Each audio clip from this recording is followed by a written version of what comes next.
И ќе се вратиме малку на Јован 12 глава, на така наречените Грци, кои што посакале да го видат Исуса. Ќе објаснам зашто се така наречени.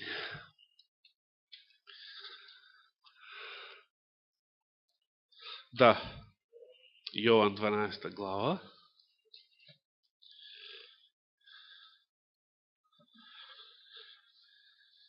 Таму се споменуваат, нели? Интересно е што му се обратиле на Филипа, значи, под наводници да речем македонецот меѓу апостолите, затоа што имал македонско име, не ради друго. И реку, се вели дека Филип бил родом од каде? Да, Вицаида или Бетсаида. Тоа е град близу до Капернаум на Галилејското езеро, на брегот на Галилејското езеро. Галилеја, рековме дека е била незнабожечка земја, претежно, иако имало и евреи таму, се разбира, но мешавина и на евреи, и на незнабожци. Потоа текстот вели дека Филип, каде отишел Филип со тоа барање на овие посетители? Му кажал на Андреј. Сега, прашање. Едно прашање од Сабајле. Што значи Филип? На коњи, добро. А што значи Андреј, знаете ли? Александр, знаете ли што значи? Името Александр, знаете ли што значи? Тоа не е значењето. Добро. Добро, веројатно имало и Александровци пред него. Затоа што тој е, знаете кој поред? Александр Македонски е, кој поред, знаете? Кој е Александр поред на престолот? Трети! Браво, Блажо. Следува најлепше жењице после богослужение. Александар трети Македонски. Значи, само на престолот имало порано барем двајца Александровци пред тоа.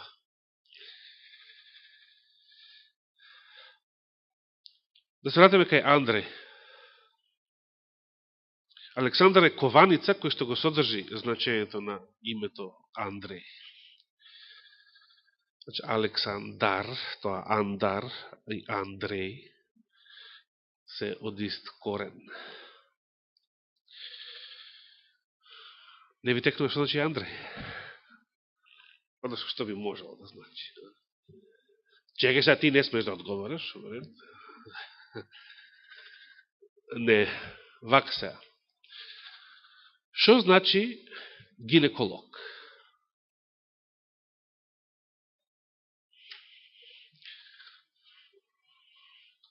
Како би го превеле? Буквално би го превеле женослов. Значи, стручњак за жени. Сега, ако би било за мажи, како би рекле? Значи, ако е за жени гинеколог, како би рекле за мажи? Кој ќе се сети? Како? За мажи како е? Андролог. Тоа што значи Андреј? Мажествен, точно. Андреј, името Андреј значи мажествен. А Александар значи мажобран. Тој што брани мажи. Или може се свати како маж бранител, може и така да се свати. Сеедно. Поентата ми беше да разбереме дека дури и некои Христови ученици носеле имиња кои што не биле еврејски.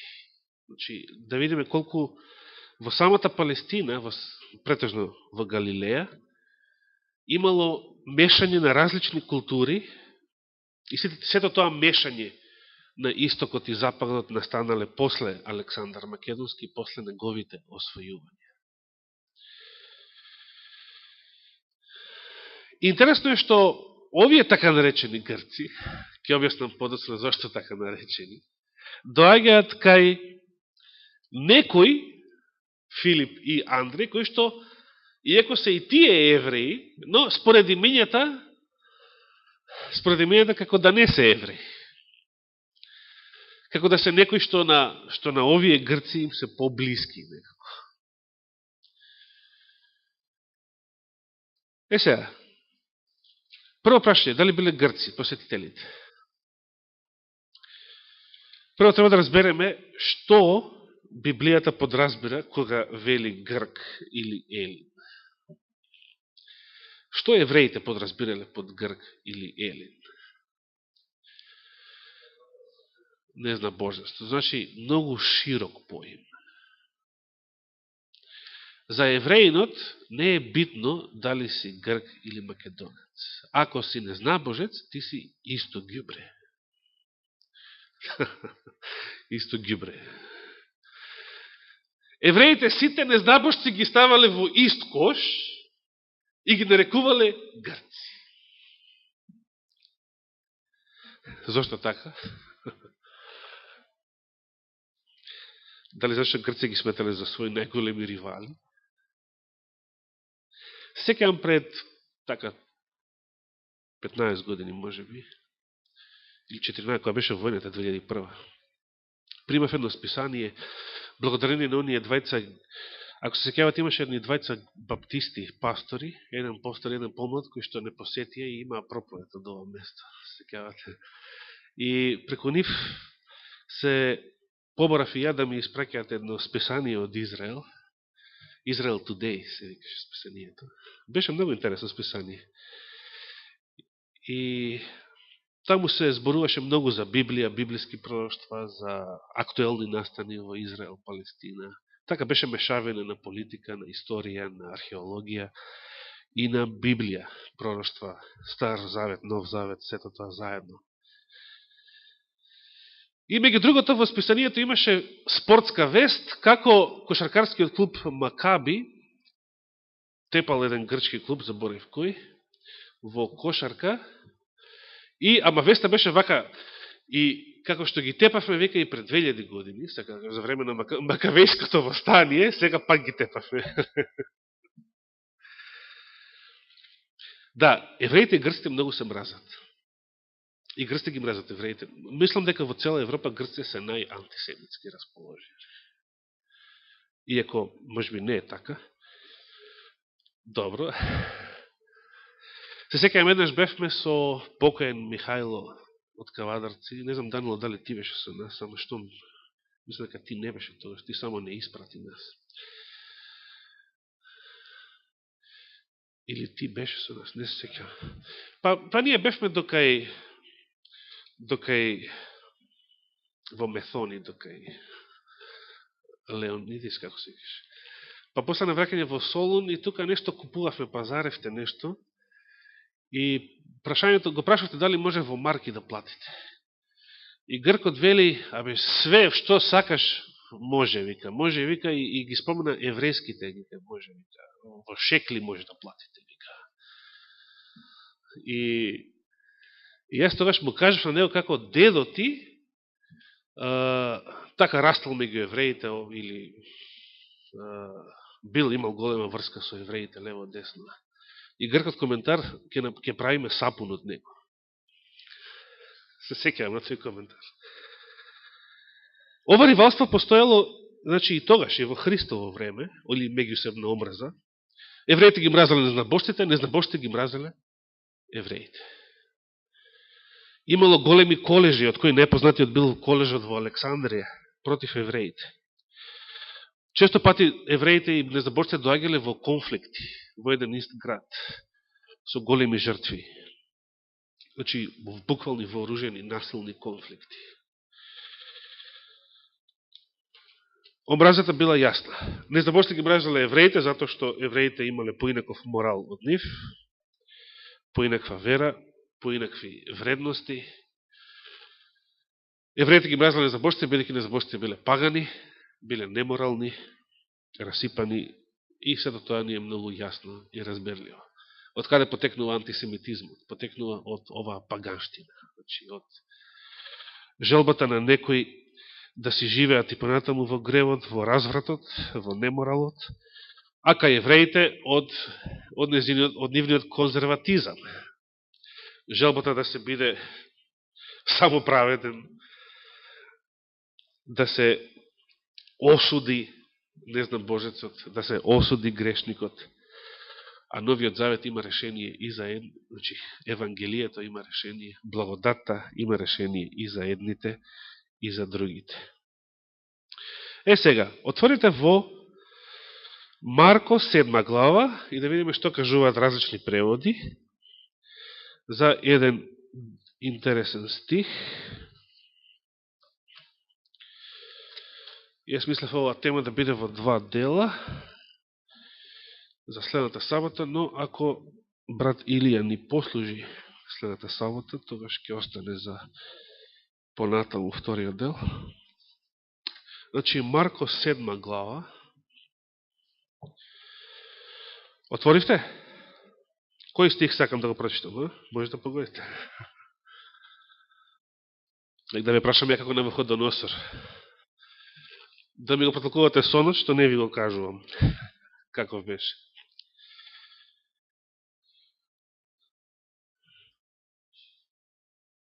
Да видиме. Точно. Точен одговор. Да. Значи, наутро ја споменавме жената Хананејка. Но читавме од Матеј 15 глава, каде што е така најпознато, најмногу барем ја го памтам дека е во Матеј 15 тој случај. Но го споменува и Марко во 7 глава. И сега како споменува? Што ни кажува Марко за тоа каква била оваа жена по потекло? А таа жена беше друговерка, вели овој превод, по потекло сирофеничанка. Повеќето преводи велат како и оригиналот, велат дека беше сирофеничанка, но велат уште што? Така. Значи, велат дека била гркинка, едноста елинка. Сега, зошто го споменав овој пример?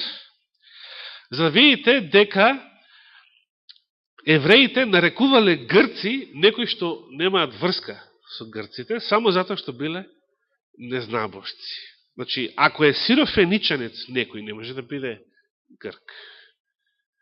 Сирофеничанец, значи, еве, сега, илјадници веќе тропаат на нашата врата, сирици. Феникиец, тоа биле семитски народ. Феничанскиот јазик и еврејскиот јазик заедно во лингвистиката се нарекуваат ханански јазик, кој што се споменува во Библијата. Библијата, самата Библија никаде не споменува еврејски јазик како израз, туку јазикот го нарекува хананскиот јазик. Значи, за евреите, сите незнабожци биле во ист кош. Сите незнабожци биле исто ѓубре и ги нарекувале грци. Не е битно дали се грци, или македонци, или латини, или феникијци. Штом биле незнабожци, за нив ги отпишувале сите и ги нарекувале грци. Што значи, ако читаме некаде во Новиот Завет да пишува грци или елини, не значи, неодносно не мора да значи дека биле од Грција. Не мора да значи. Може да биле македонци, може да биле и што се не друго. Тоа е многу широк појам.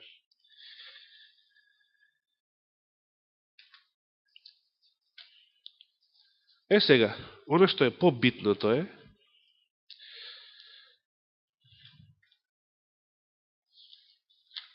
да разбереме што биле овие кои што во 12 глава дошле да го побараат Исуса.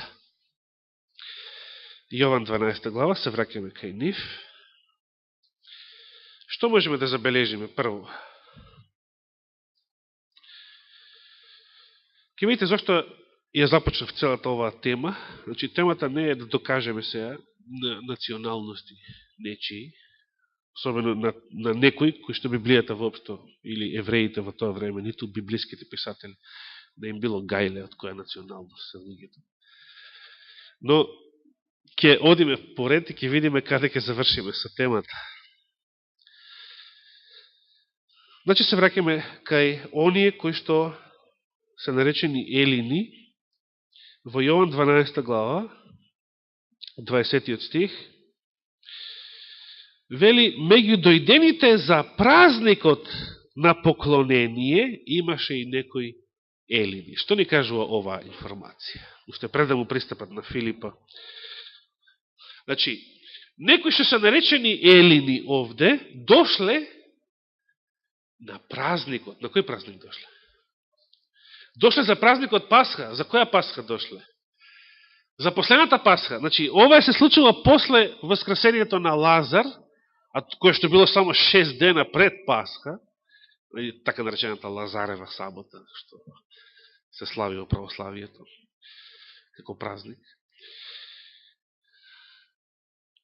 Првиот стих од 12 глава вели, на 6 дни пред Пасха дојде Исус во Витанија, таму беше воскресението на Лазар.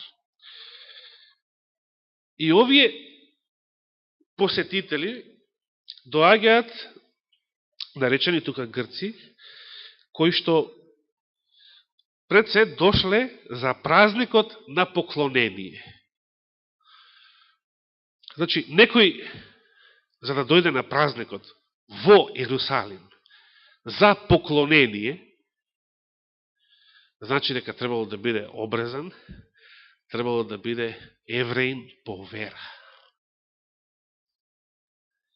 Значи, некој поганин воопшто не го интересирало да се дигне од било каде, а камоли може би од Стара Грција, за да доаѓа во Ерусалим. Ни случајно.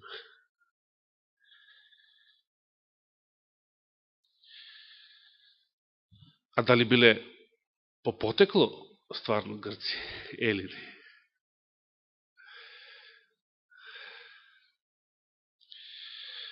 Не можеме со сигурност да кажеме, затоа што докажавме само тоа дека Библијата под грци ги подразбира сите. Апостол Павле вели дека Евангелието се проповеда прво на евреин, а потоа на кого? И зашто тука става точка? Како да постат само два народа? Или Евангелието е сила Божја за спасение прво на евреин, а потоа и на грк. И зашто тука точка? Постат само овие два народа? Не. Туку под грк се подразбираат сите незнабошци. Такво било еврејското размислување. Значи, постојат само два народа. Евреи и грци. Да. Евреите не ги интересирало какви се незнабожците меѓу себе по своите разлики. Што биле незнабожци, биле во ист кош. Така се сеќавам, Ротшилд ги учеше своите деца, нели? Постојат само два народа. Се цитираше во книгата на Николов, Светски заговор. Постојат само два народа. Евреите и сето останато. Така гласеше таму дефиницијата. За тоа колку народи постојат во светот.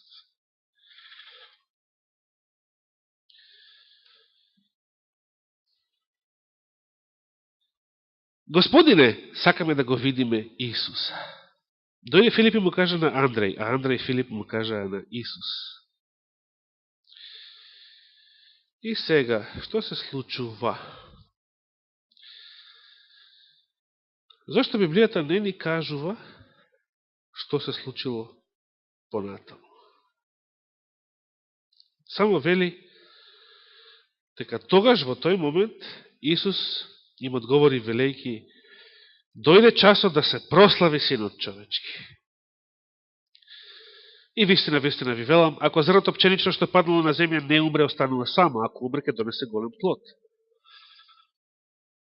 И понатаму, ако забележите, ако читате одржува цела една беседа за себе, за својата мисија, и таа беседа трае до каде? Таа беседа трае до последниот стих, а потоа пред празникот Пасха, 13 глава, продолжува со воведот во последните настани од Христовиот живот, со последната вечера, миењето нозе и така натаму. Значи, самата Библија не ни кажува што се случило со барањето на овие грци да го видат Исуса. Но затоа кој ни кажува нешто повеќе на таа тема? Кој ни кажува нешто повеќе на таа тема? Да прочитаме еден мал текст од Копрежот на вековите.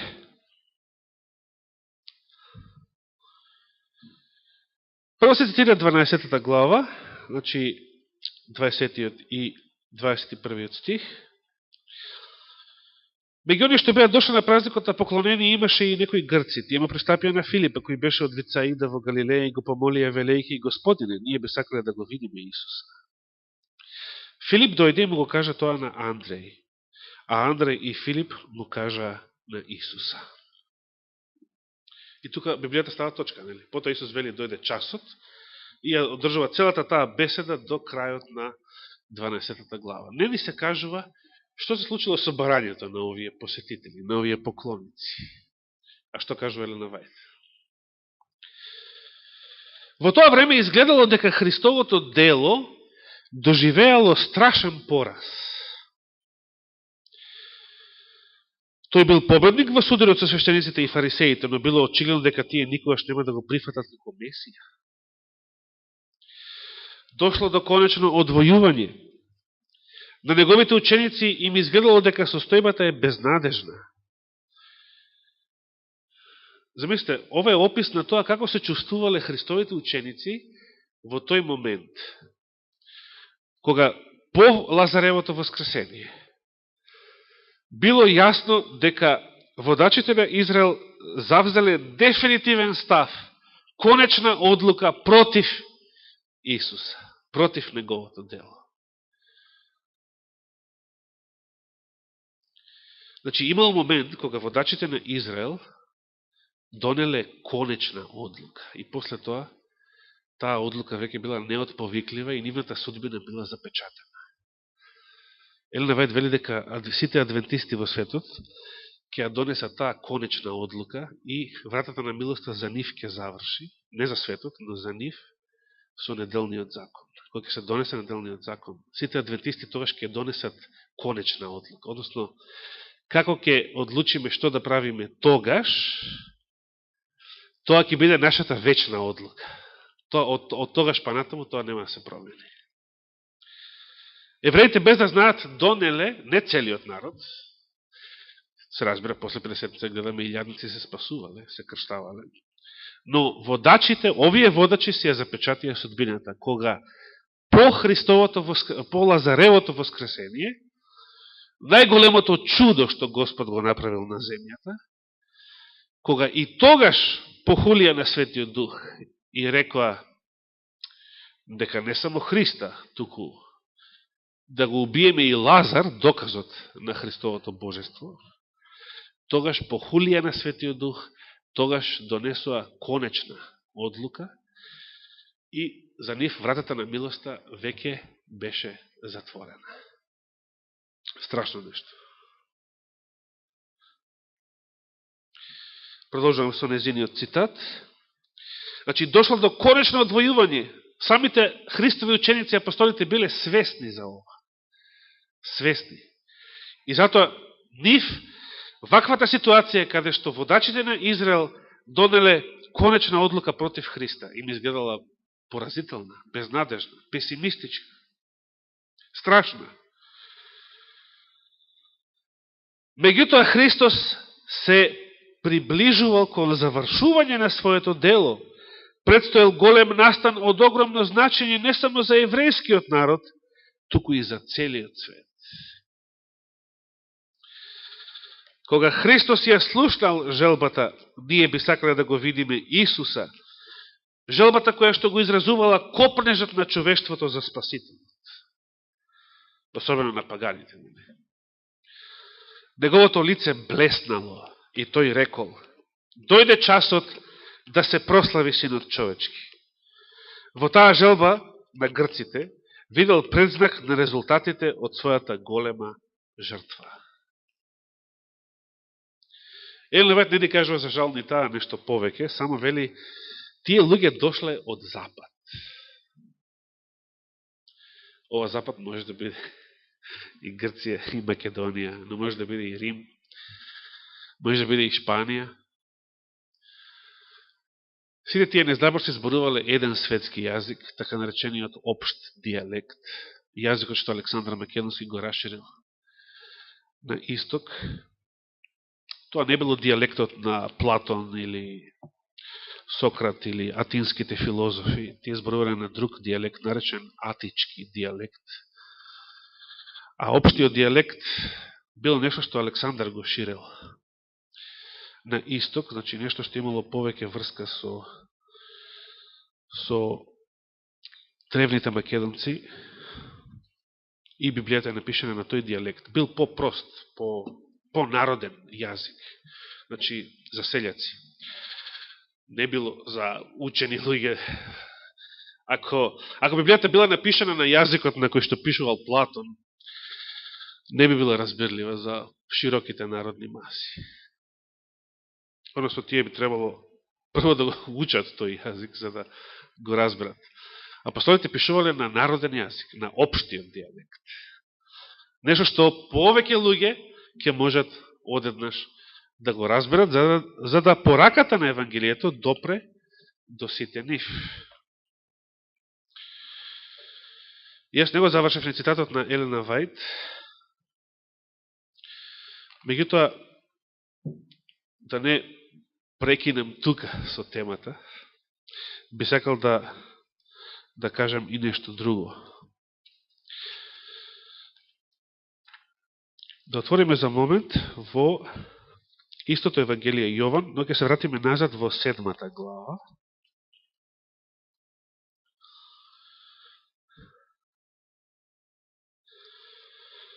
Седма глава, кој стих кој имаме тука?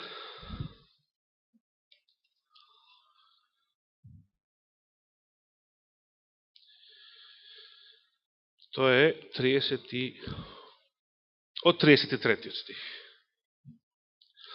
Јован 7 глава од 33 стих. Видете што вели Исус. Тогаш Исус им рече на фарисеите: уште малку време сум со вас, а потоа ќе отидам кај оној кој ме прати. Така. Ќе ме барате и нема да ме најдете.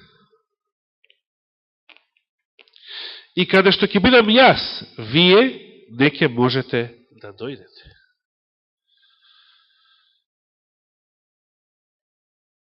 Видите што кажува Исус? Ќе ме барате, нема да ме најдете. Уште малку време сум тук со вас.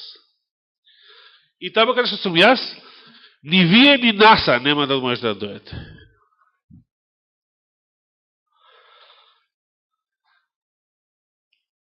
Се разбира, ниту русите не можат таму да... Освен преку Христа.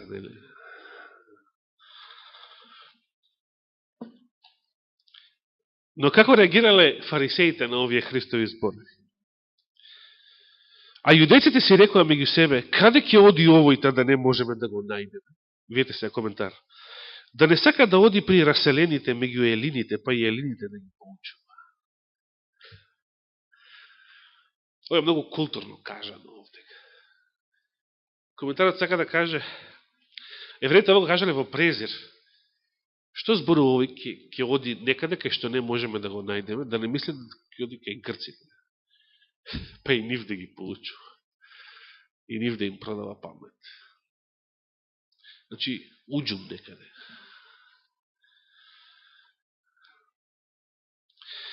Секојаш кога евреите кажуваат нешто во презир за Исуса, апостолите тоа го претвараат во иронично пророќство за Христовата мисија.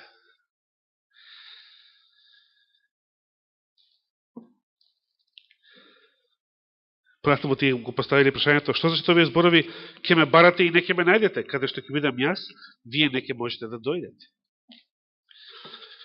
И тука се споменат тие елините, односно незнабожците, и иронично, иако тие тоа го кажале како подсмев, тие на некој начин ја прорекува Христовата мисија.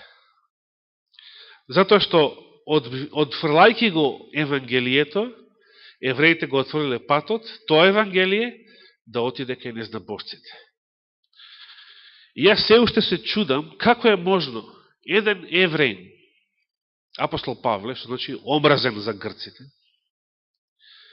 еден евреин да дојде среде грците, среде Атина, Коринт, и да им проповеда на луѓето за некој друг евреин, Исус од Назарет. Значи, еден евреин оди кај грците и проповеда на нив за некој друг евреин и резултатот е мнозина тоа го прифаќаат. Како е тоа можно? Како е тоа можно?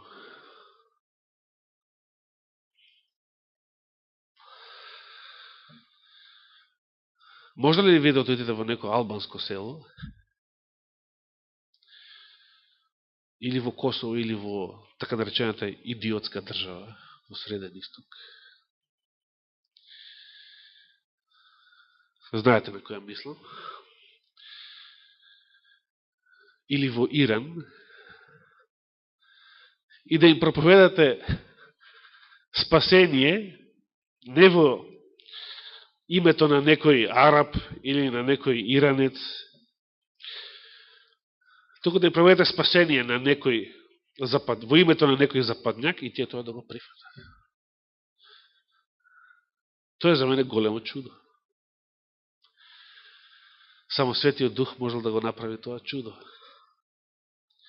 Само Светиот Дух можел да направи незнабожците, сите оние што биле антисемити и множени од нив до ден денес, да го прифатат Исуса за Спасител, за Господ, за Син Божи, сето тоа што евреите го отфрлиле и плукале по тоа. Незнабожците тоа го прифатија. Грците тоа го прифатија, македонците тоа го прифатија, римјаните тоа го прифатија. Германци понатаму, словени, секакви, швегени, тоа го прифатија. Како е тоа можно? Индици, кинези тоа го прифатија. Не сите, се разбира. Како е тоа можно? До ден денес, повеќето од овие народи се исто така антисемитски, антиеврејски расположени. Но го прифатија спасението во името на еден евреј, од устата на неговите ученици, кои што исто така биле евреи. Ке продолжиме понатаму, инаку следното предавање на оваа тема ќе ни ја открие важноста на новозаветната синагога. Зошто? Од кој класи на луѓе се состоела новозаветната синагога и пошто била значајна и пошто била различна од денешната еврејска синагога или од еврејските синагоги на почетокот во времето на Медо-Персија, кога со Езра и Немија започнале синагогите во историјата на еврејскиот народ. И зашто е тоа важно за нас денес? Каква врска има тоа со нас денес? Има голема врска. Ке завршиме и со еден цитат од рани списи, каде што Елена Вајд зборува нешто зашто верувам дека повеќето адвентисти воопшто не знаат и воопшто не размислувале на таа тема. Но тоа ќе го оставиме за друг пат. Дали следната сабота или наредниот месец, не знам. Сега тоа ќе зависи од брат Илија, дали стварно ќе дојде следната сабота или не.